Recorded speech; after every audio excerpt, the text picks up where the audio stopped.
जनकपुर नाम के गांव में एक आदमी रहता था। वह आदमी बहुत गरीब था। उसका नाम विजय था। विजय बहुत ही मेहनती किस्म का आदमी था, लेकिन फिर भी इतनी मेहनत करने के बाद भी अपने घर वालों के लिए अच्छा खासा कमा नहीं पाता था।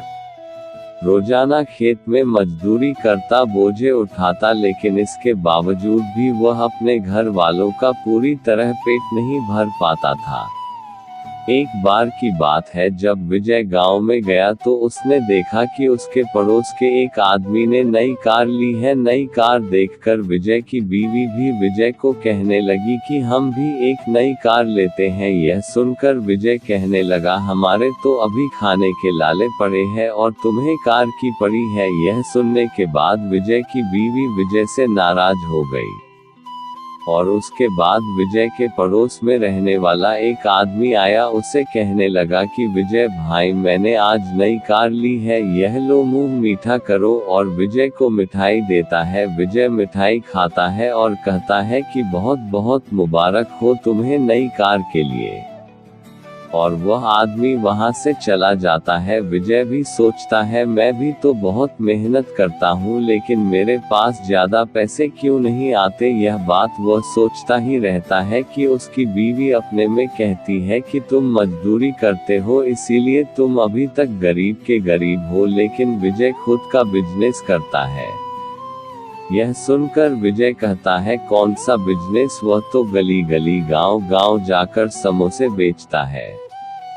विजय की बीवी कहती है, हाँ, भले ही वह समोसे बेचता है, लेकिन वह अपना खुद का बिजनेस करता है।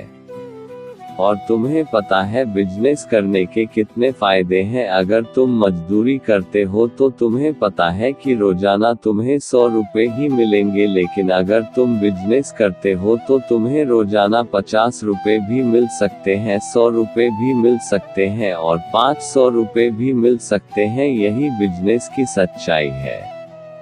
और इसीलिए तो मैं तुम्हें बार बार कह रही थी कि कोई बिजनेस करो। यह सुनकर विजय कहता है, हाँ, लेकिन हमारे पास इतने पैसे थोड़ी ना है कि हम बिजनेस खड़ा कर सके, और उसमें तो नफा नुकसान भी होता है, वह हम कैसे बर्दाश्त करेंगे।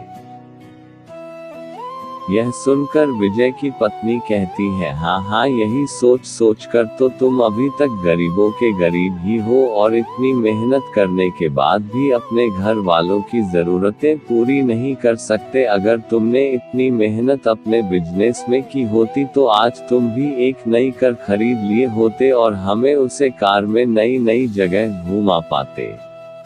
यह सुनकर विजय बहुत ही दुखी हो जाता है और रात में बिना खाना खाए ही सो जाता है। लेकिन सुबह जब जागता है तो अपनी बीवी से कहता है, मुझे माफ कर दो, मुझे तुम्हारी बात माननी चाहिए थी और मुझे पहले ही बिजनेस शुरू कर देना चाहिए था। लेकिन अब वह अपनी बीवी से कहता है कि अब मुझे कौन सा बिजनेस करना चाहिए।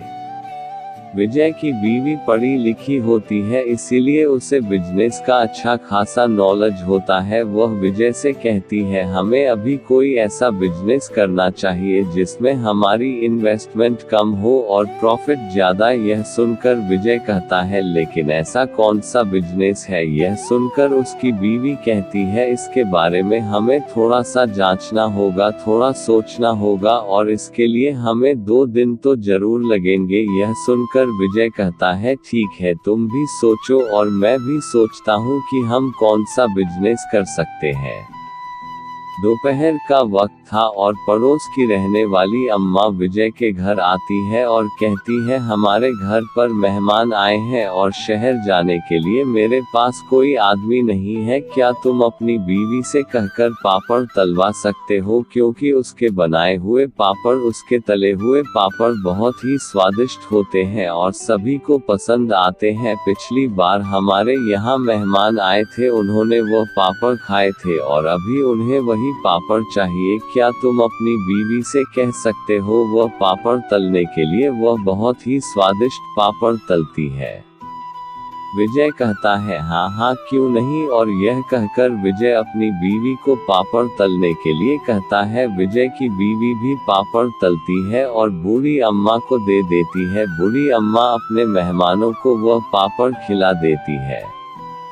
और शाम को बूढ़ी अम्मा विजय के घर आती है और विजय से कहती है कि यह लो 20 रुपए। विजय किस चीज के 20 रुपए? तो बूढ़ी अम्मा कहती है तुम्हारी बीवी ने जो पापड़ तले थे उसके 20 रुपए। अगर मैं बाजार से लाती तो भी मुझे पैसे देने पड़ते, तो यह पैसे तुम रख लो। विजय ये पैसे अपनी बीवी को देता है और कहता है ये लो, बूढ़ी अम्मा ने तुम्हें पापड़ तलने के 20 रुपए दिए हैं। पैसे देखकर विजय की बीवी बहुत खुश हो जाती है और विजय से कहती है यह तो एक अच्छा आइडिया है, हम पापड़ बेचकर अपना बिजनेस शुरू कर सकते हैं। विजय कहता है अरे हाँ, यह आइडिया हमारे दिमाग में क्यों नहीं आया। दूसरे दिन विजय की बीवी अपने हाथों से पापड़ तलती है और उसे तलकर विजय को बेचने के लिए देती है। विजय गांव-गांव जाकर पापड़ बेचता है और उसकी अच्छी खासी कमाई हो जाती है। अब रोजाना विजय इसी तरह पापड़ बेचने हर गांव, हर मोहल्ले, हर चौराहे पर जाता है। कुछ दिनों के बाद विजय की बीवी कहती है अब तुम गांव-गांव पापड़ बेचने मत जाओ, बल्कि हमारे यहाँ जो रेलवे स्टेशन है वहाँ पर एक छोटी सी दुकान लगा लो। विजय वैसे ही करता है, रेलवे स्टेशन पर छोटी सी दुकान लगाता है। अब तो विजय का बिजनेस 2 गुना बढ़ जाता है और विजय रोज के 1000 रुपए कमाने लग जाता है।